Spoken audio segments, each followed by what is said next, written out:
Radio city podcast च्या पलीकडे RJ प्रसन्न सोबत. नमस्कार. च्या पलीकडे या पॉडकास्टमध्ये मी आरजे प्रसन्न तुम्हा सगळ्यांचं मनपूर्वक स्वागत करतो. आणि आज या च्या पलीकडे पॉडकास्टमध्ये आपल्यासोबत आहेत 20 वर्षांपेक्षाही जास्त अनुभव असलेल्या आणि मराठी फिल्म इंडस्ट्रीमध्ये, मराठी सिरियल्समध्ये ज्यांना अनेक विविध भूमिकांमधनं आपण बघितलं आहे, अशा सुरेखा कुर्ची. नमस्कार, खूप खूप स्वागत आहे आपलं. खूप खूप धन्यवाद. तुम्ही लहानपणी ठरवलं होतं की आपल्याला याच क्षेत्रामध्ये जायचं किंवा कला क्षेत्र हेच आपलं क्षेत्र आहे म्हणून? हो, म्हणजे मला वाटलंच नव्हतं मी येईन असं नव्हतं. तर मी हेच ठरवलं होतं. मुळात मला जेव्हा विचारलं गेलं की तुला काय व्हायचंय, तर माझं उत्तर असायचं की मला ना हिरोईन व्हायचंय. त्या हिरोईनचा अर्थही जेव्हा कळत नव्हता, पण असं होतं की मला टीव्हीत दिसायचंय. कारण तेव्हा मुळात चॅनल्स नव्हते. 70s मधला माझा जन्म आहे, तर तेव्हा फक्त दोन, एक नॅशनल आणि एक सह्याद्री, आपलं दोनच मराठी. पण तेव्हा असं व्हायचं की मला ना हे जे दिसतं किंवा आपण ज्यांना बघण्यासाठी सगळे एकत्र बसतो, तेव्हा कुटुंब सगळं एकत्र बसायचं, तर मला याच्यात काम करायचंय. आणि मला वाटतं तेच होतं माझ्या अंगात. म्हणजे मी दुसरं आयुष्यात काही करू शकले नसते. मी नोकरी तर माझ्या नाहीच, म्हणजे नोकरी म्हणतात ना की 8 तासाची नोकरी असते आणि बाकी आपला वेळ असतो, त्याच्यापेक्षा डबल काम करतो खरं तर आम्ही. खरंच 14-15 तास शूटिंग करतो, पण मी ते काम एन्जॉय करतो. आणि जे काम आपण एन्जॉय करतो तेच उत्तम होऊ शकतं आपल्याकडे. आणि त्या कामाचं तसंही काही वाटतही नाही की 3 तास काम केलं तरी सुद्धा.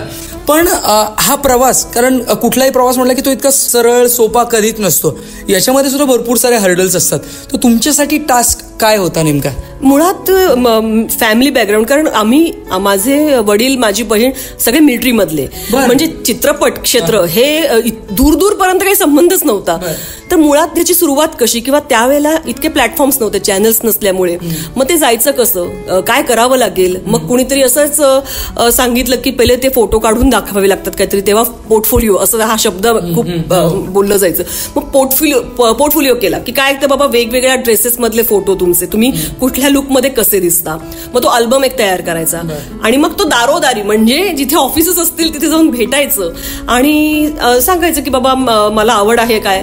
तर मग तेव्हा स्ट्रगलिंग पिरियड हा माझा ना एक्स्ट्रा मधनं सुरू झाला. तर एक्स्ट्रा म्हणजे काय, तर तुम्ही एखादा चित्रपट पाहता किंवा मालिका पाहता, त्याच्यामध्ये पार्टीचा सीन जर चालू असेल आणि मागे हातात छान ग्लास घेऊन जे फिरत असतात, ज्यांना काही काम नसतं, त्यातली मी एक होते. असं काम सुरू केलं. आणि ते काम असं सुरू करण्यामागचं कारण असं की आपल्याला काहीच माहित नाही याच्यातलं, आणि जर ओळख वाढवायची असेल लोकांची, तर जे मिळतंय ते तरी करूया, या हेतूने मी सुरुवात केली. आणि मग मग मग डिरेक्टरची जवळ जायचं आणि त्यांना सांगायचं की सर मला एखादा डायलॉग द्या ना प्लीज बोलायला. असं करत करत मग मी ठरवलं की नाही, आणि ही स्टेज आपली, आपण हे करायला नाही आलो, आपल्याला यायचंय की बाबा शॉर्टसाठी आपल्याला मॅडम तुमचा शॉर्ट रेडी आहे असं जर बोललं गेलं तर आपण ते कमवलंय. किंवा शॉर्ट कट झाल्यानंतर आपल्यासाठी खुर्ची जेव्हा आणून दिली जाईल तेव्हा आपण ते कमवलं. सो तो स्ट्रगल तेव्हा खूप अपमानही सहन केला. काही एकतर मराठी भाषेचा प्रॉब्लेम, कारण मी नॉन महाराष्ट्रीयन आहे, मी साऊथ इंडियन आहे. ओके, पण तुमच्या बोलण्यावर ना आता तसं काही जाणवत नाही. नाही म्हणतात, 25-26 वर्ष झाली मी आता मराठी इंडस्ट्रीत काम करते. आणि आजूबाजूला बरीच मराठी मंडळी असतात. अजूनही काही वेळेला काही डायलॉग असे येतात, काही शब्द असे असतात की नाही कळत त्याचा अर्थ. तर मी विचारते आणि मग, कारण ते प्रोनाउन्सिएशन कसं करायचं, त्याला काय भावनेने बोलायचंय हे कळत नाही. सो मी माझं मराठी बऱ्यापैकी सुधारवलं. आणि अपमान झाल्याशिवाय मला वाटतं आपण ते आपल्या अंगात पेटत नाही की येस मैं करके दिखाऊंगी. ते करत करत आज तुमच्या समोर मी आहे. नक्कीच. पण ऍक्ट्रेस म्हणून विलनच्या कॅरेक्टरनी जास्ती काही दिलं का चांगल्या फेसनी, गुडी फेसनी काय दिलं? नाही, मला विलन म्हणूनच, म्हणजे मी एक वॅम्प म्हणूनच मला लोक ओळखतात. आणि मला सांगू, मला ही ओळख आवडते. हो, कारण बऱ्याचदा असं होतं की तुम्हाला दुसरे रोल नाही का विचारले जात, खरं सांगायचं तर. कारण माझी ती छाप पडली म्हणायला हरकत नाही. तर मला आवडेल करायला, पण तरी सुद्धा ना मुळू रडण्यापेक्षा ना मला समोरच्याला रडवायला, म्हणजे स्क्रीनवर मला जास्त आवडतं. कारण खरा मसाला जो असतो, मग तो मालिकेतला असो किंवा चित्रपटातला असो, हा विलन आणि व्हॅम्प हे जर नसतील, नुसतंच गुडुगुडी असेल, तर ती फिल्म किंवा ती मालिका कोणी बघणार नाही. एखादी ठीक आहे, पण तुम्हाला त्याच्यात काहीतरी कांड करणारी माणसं जोपर्यंत नसतात, त्यामुळे माझा त्याच्यातला खूप महत्वाचा टप्पा असतो असं. त्यामुळे मला ते करायला पण मजा येते. डोळ्यांनी खूप खेळता येतं आता, तर त्यामुळे विलन करताना ना एक वेगळी मजा येते आणि मला आवडतं. म्हणजे मला एका बाईंनी एकदा मॉलमध्ये येऊन पटकन अशी मागून टॅप केलं, आजी होत्या त्या, आणि अशी चापट मारली. हा म्हणजे पण ती थोबाडीत नाही म्हणणार, चापट की काय ग हा तू त्या हिला नेहा किती छळतेस ग असं तसं. पण मला वाटतं की हे किती गोड आहे की आपली अशी एक ओळख आहे आणि आपण बरं काम करतोय म्हणून लोकांपर्यंत पोहोचतोय, खऱ्या अर्थानं पावतीये. म्हणूनच हे पॉडकास्ट खरं तर आम्ही सुरू केलेलं आहे, च्या पलीकडे. याच्या मागच्या सुरेखा नेमका कशा आहेत, काय सांगाल? मी जे करते म्हणजे मी ज्या भूमिका साकारते पडद्यावर, मला वाटतं त्याच्या खूपच विरुद्ध आहे. म्हणजे मी खूप इमोशनल आहे, मी खूप हळवी आहे, मी तिरसट पण आहे, मी तिरसट आहे. मला काही गोष्टी पटल्यानंतर मी तोंडावर बोलते.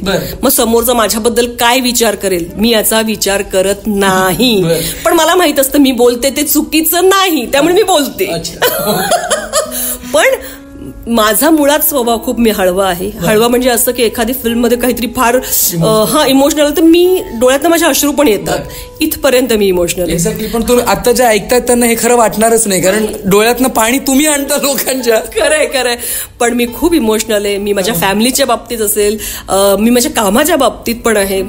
आपल्याला एक आनंद, आपण जिथे आपली लक्ष्मी, आपण जिथे पैसे कमवतो, आपली एक ओळख जिथे निर्माण झाली, एखादी सिरियल चालली, एखाद्याचं सिरियलचं TRP वाढलं, हे कळल्यानंतर सुद्धा आतल्यातनं तो आनंद वेगळा असतो.